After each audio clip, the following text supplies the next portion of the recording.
Right. So some people probably believe I'm being a little doom and gloom or whatever you want to call it about this coronavirus thing. That's fine. They're free to their own opinion. I'm going to make a response somewhat similar to what I made about SARS, which is society's changing, populations are growing by order of magnitude. I find it very interesting to compare those two pandemics we faced, SARS, as well as the coronavirus. Some people have put Ebola in there too, because Ebola happened, last president. It happened more recently. And I spoke about that in a previous video. That's terrifying that this guy was in his eyeball. So he couldn't test for it. It was hiding in his body. I think I spoke to you guys about the fact that it basically killed itself. Ebola did. It had something it put out there that was asymptomatic, that was like immunizing people from it. It killed itself off. I think that even if this thing doesn't get serious and they find some way to stop it, or there's a vaccine put out there, this is another reminder nationalism doesn't work. I'm the first person to talk about government corruption. I'm the first person to sit here and talk to you about how government protects itself from the people. I'm born and raised in the South. Born and raised in the South, y'all.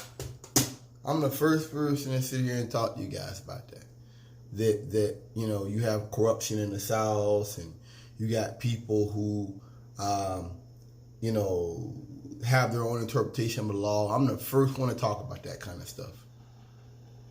But we are one planet. And Obama said something when he, last year or so, he said something that I think about it every so often in times like these, that in our world we live in today, quarantine is really not possible. And that it only takes one plane or something like that for it to get out. There was a movie I saw years ago, one of those pandemic movies. It wasn't as big, where people on a plane got sick, and one guy was like, "Man, I gotta go. I'm getting out of here." And security was stopping him, and he ran off and got away. He was sick, and he was sick in the way he was at.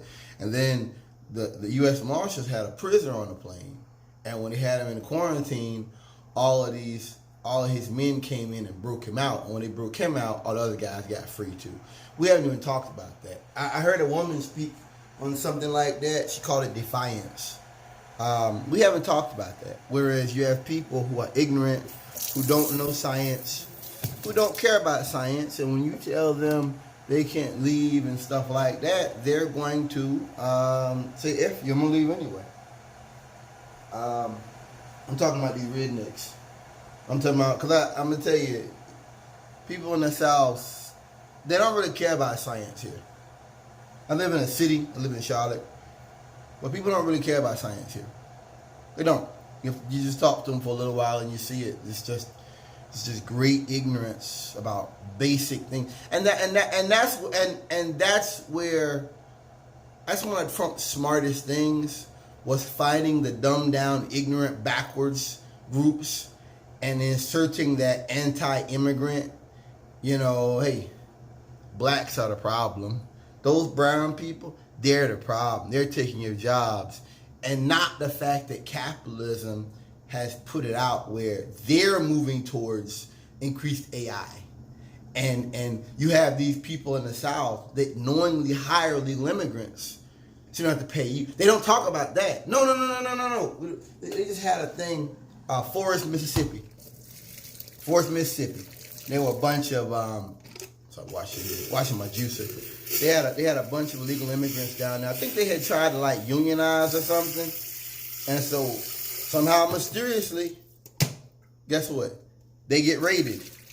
You don't talk about that, do you? All these rich white men that knowingly hire illegal immigrants. You know what I mean? Why don't ICE raid their houses? Why don't they get arrested? Why don't they get fined? They don't. They'll be right back in business next Friday. They'll be right back in business, baby. They ain't hurt by that shit. Only thing they hurt, if the door knocked down or something. This is why I tell you, I don't really have a beef against Hispanics. Even though I've known some racist ass Mexicans. I've known some racist ass Hispanics. I always tell you guys, the Hispanics you're looking at are on your level. They're a little bit better than us because they have families and they stick together. But they're really, maybe a little bit, they're a little lower than us on the social strata, but we're facing the same challenges. I have no hate for the Hispanics. I have no beef with them. I'm not calling nobody on them, okay? But I don't think for 1 second they're fighting the same fight I'm fighting. It's like with these women out here with the getting paid equal wage.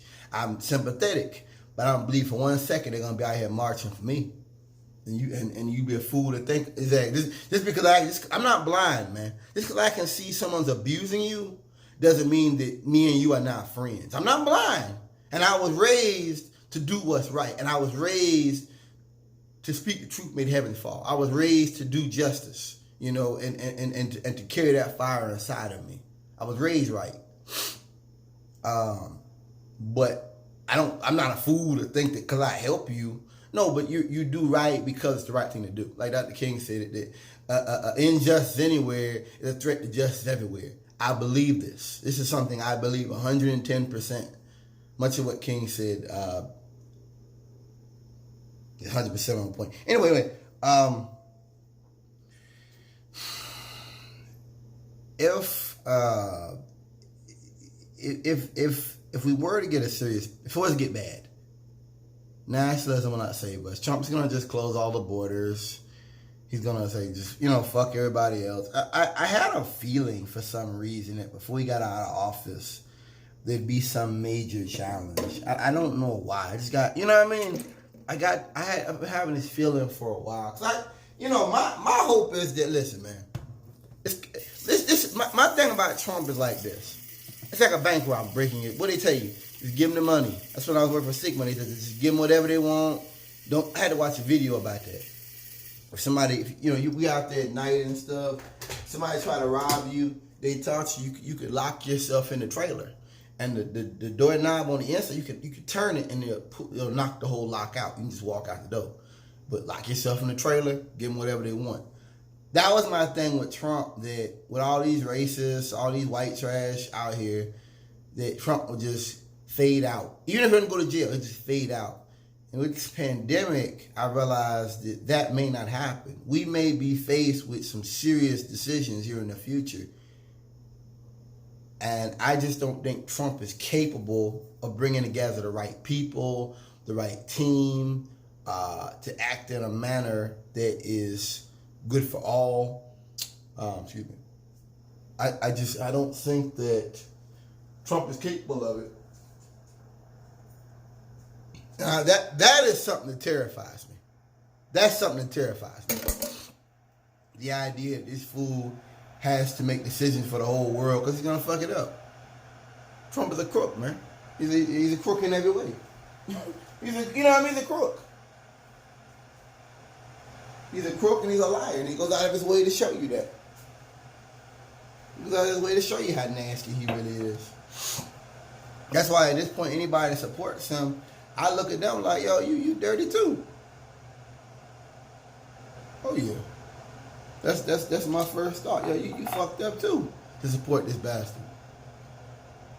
I don't think he'd make the right decisions. And I think even if he made the right decision at the wrong time, people will die. And I watch him out here during the national anthem doing this and laughing. This guy's not well. And it's like a dude made a video talking about it, that Trump uses this culture warfare stuff. That's all he's got now.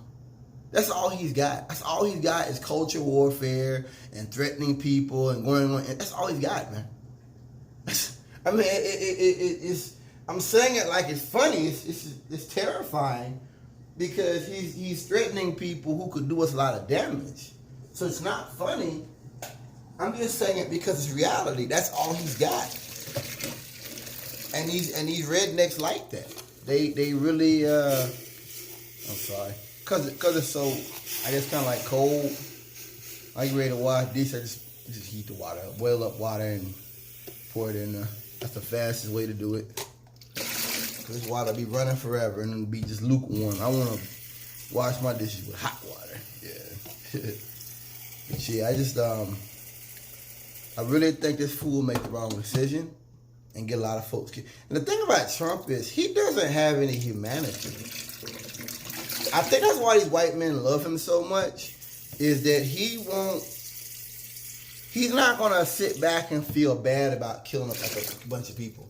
He's not. He's really not. He's not going to sit back and feel bad about it. He's not going to have any qualms about it. He's not going to, no, none of that. He's just going to do whatever he does, and then he's just going to move on to the next. This guy is an idiot, man. He's an idiot. I think he's possibly psychotic. He got this where he's like this severe cotton mouth, and they said something about him, his teeth weren't right. Rich guys don't wear dentures, man. Everybody knows that.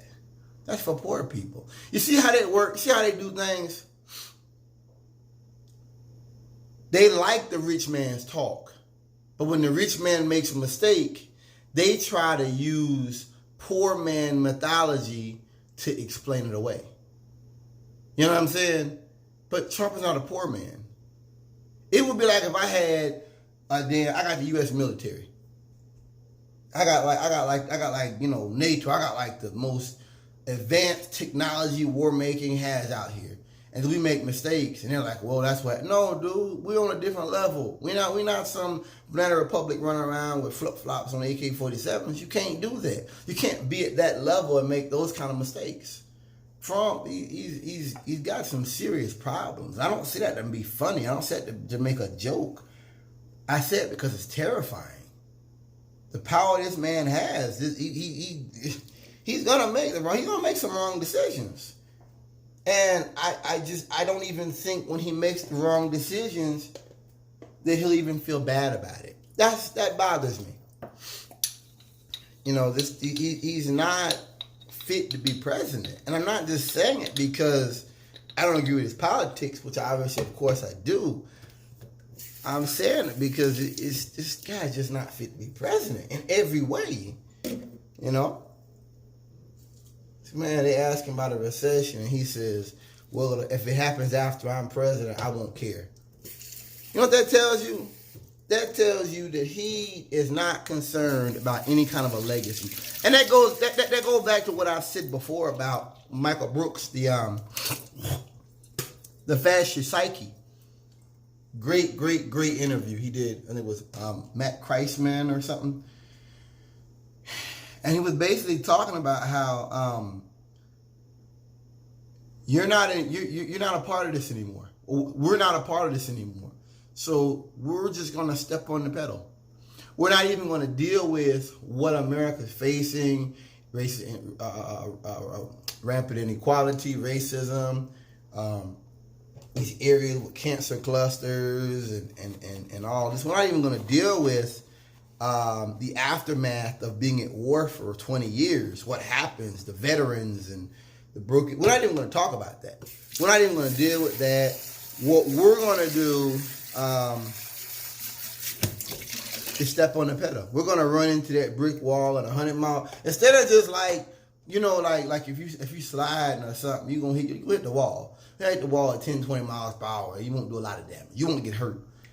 They're going to step on and hit that brick wall at 100 miles per hour. That's it. I think that analogy he made is just one of the best analogies I've seen when it comes to this neoliberal era I guess we're living in. Yeah, we step on the pedal. They don't care anymore. The protesting and all that. See, now I realize more and more why the SDS did what they did. I understand what. See, when you're dumbed down, and you're ignorant and you're not paying attention, it's easy for the oppressor to oh, well, the Black Panthers were this and the Black Panthers, because you don't understand class warfare, you don't understand what they were facing, and you don't understand what we're facing now. And so if you don't have that knowledge or that insight, it's very easy to fall into that trap. I told you about law enforcement today. This guy is talking about how these cop killers from back in the day, they should be prosecuted. Well, hey, I'm with you on that, white man. But you know what, though? If you want to do that, if you want to start digging up bodies and stuff like that, let's talk about the woman that had Emmett Till locked up. Let's talk about the, trying to remember it. Let's talk about, it was a cop in Chicago that was torturing people. Let's file charges. I'll make the arrest. You won't do it. You won't do it. This is just that bootlicking nonsense. You're not interested in real justice. You're just a gang. You're just a fucking gang member. That's all you are. And that's gang mentality. It's us against them. There was a lot of racism in law enforcement back in the 70s. And I don't think that stuff is really anything behind it. I think that's just nonsense. They're trying to do this bullshit of that police were in danger back then and police were in danger now. Well, let's understand what was police doing in the 70s? What was law enforcement doing in the 70s? If you want to compare the two, we can do that. What about the poverty back in the day? What about inequality back in the day? Let's talk about you killing Fred Hampton, you killing Medgar Evers, you killing Dr. King, killing Malcolm X, killing all our black leaders off. Let's talk about you destroying our communities, Overtown, Rosewood, Florida, Wilmington, Blackwell. Let's talk about that, white man. You don't want to do it. You don't want to do it. You just want to talk about some dead cops, some dead fucking racist ass crackers that were laughing about beating people up and torturing people back in the day. There was a cop in Chicago that was torturing black men. He had a field telephone. You don't want to talk about you know what I mean? You want to defend that bullshit. And you know what? And that's why nobody respects you. It's not because we're criminals. It's not because we're out here doing bad stuff. It's not because we don't believe in a proper role for the police officer. Of course there's a proper role for the police officer. There's criminals out here. We need protection. But if you're really trying to dig up bodies from the 70s and the 60s and all that, then we got to talk about what your ancestors were doing to black and brown people. Why was there a need for the Black Panthers? Why was there a need for the Young Lords? Why was there a need? Because it's kind of like when they talk about Bernie Sanders. It's the same thing. They're like, well, they want socialism. Yeah, but you're burying the lead. You are completely ignoring why they feel the need. You know what I mean? And I know, and that's what white folks do. You don't want to talk about why. Because listen, even if socialism is wrong, even if you really feel that way, why is it wages have remained stagnant for the last 40 years? Why is it that you have these issues going? Why is it you don't want to talk about that? You just want to sit here and call us names, like I said, Capper Snick and Capper Snack. And you just want to sit here and I love it. I told you, I love it. I love to see that because, that's immaturity. Mm-hmm. That's immaturity. I love it. I always knew you crackers were like this. I was always told you were like this. You're just proving it. That immaturity. Yeah, it's like little kids. It's like little kids. You hate Kaepernick. You know why? Because you couldn't get him caught up in no BS.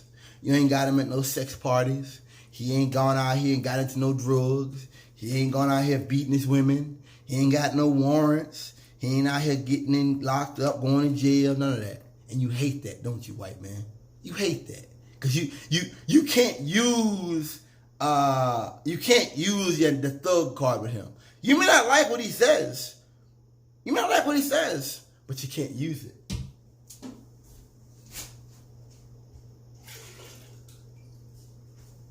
I looked at this forum post. They were talking about Kaepernick, and they were talking about how some comments he had made about, you know, how white supremacy works, and people were getting all mad about it. I love it, man, because you know he's right. You hate that. You hate that's really what it comes down to, is they hate the idea of even having a discussion about what's being done to black people. See, that's the way the Caucasian works. He's got to have 100% control. If he doesn't have 100% control, he goes mad. He's crazy. He's nuts. Anyway, went on too long with this. Peace, y'all.